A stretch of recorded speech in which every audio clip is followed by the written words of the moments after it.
So one thing I want to get done tonight is get one of our test gardens set up here. I want to try a couple different grains this year that we haven't done in the past, so it's going to be a little bit of an experiment area. Part of the reason this place is out back and away from a lot of our other stuff is because we do sweet corn.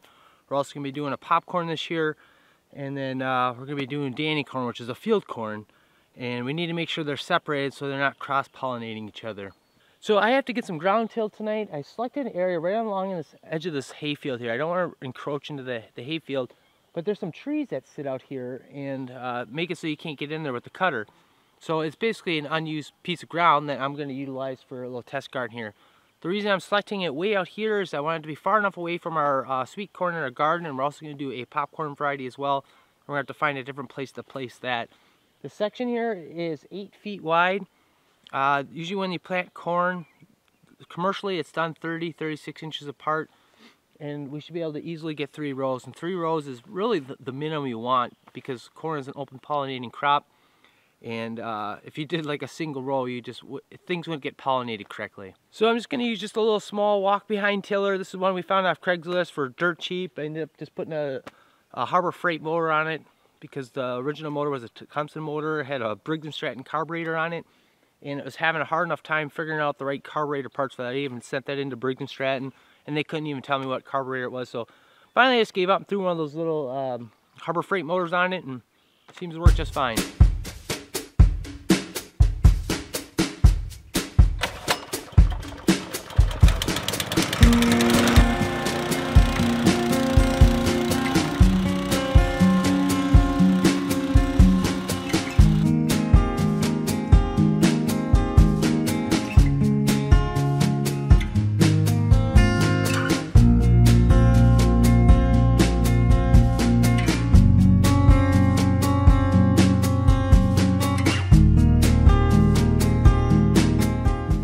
So I'm not going to put any Danny corn in today. I'm going to put that in next week. I'm going to treat Danny corn just like any other field corn here.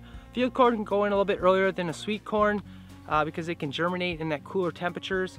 So that's the plan. The other thing is, I'm not really sure. You know, this is grown in the deep south, and temperatures are a lot different down there. So my plan is I'm going to put it in next week, but I'm probably going to only plant it about 1.5 inches deep. Usually you plant field corn 2 inches to 1.5 inches. 1.5 inches is usually the minimum.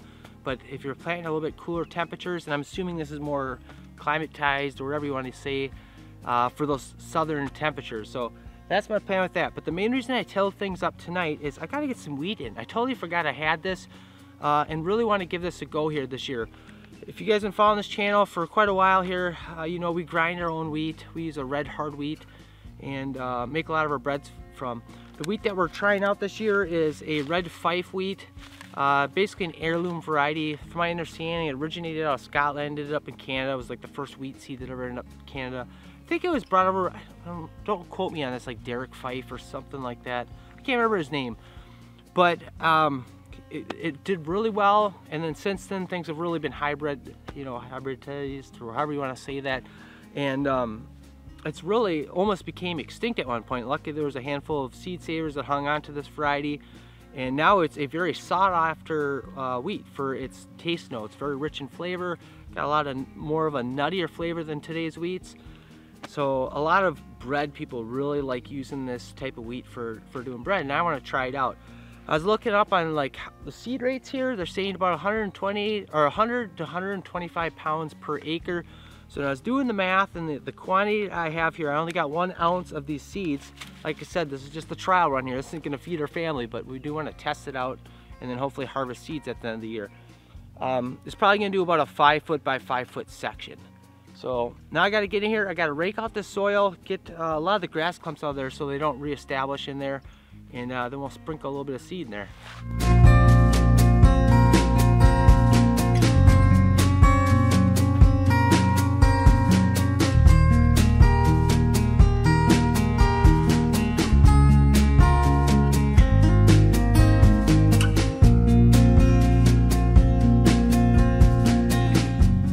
So the last thing I want to get in tonight is a little bit of barley. I'm probably going to have to go back and order a little bit more. I was thinking I was going to have a little bit more here with this packet.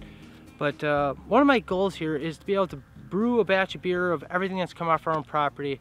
Been following this channel for a while. You know, I grow hops. I harvest those every fall. Those end up getting I guess I haven't really shared the brewing side of stuff with you guys, but an all-grain brewer here, and I'd like to be able to produce the final ingredient here. Of course, our water comes off property, the hops come off of property, and it'd be really nice to have grains.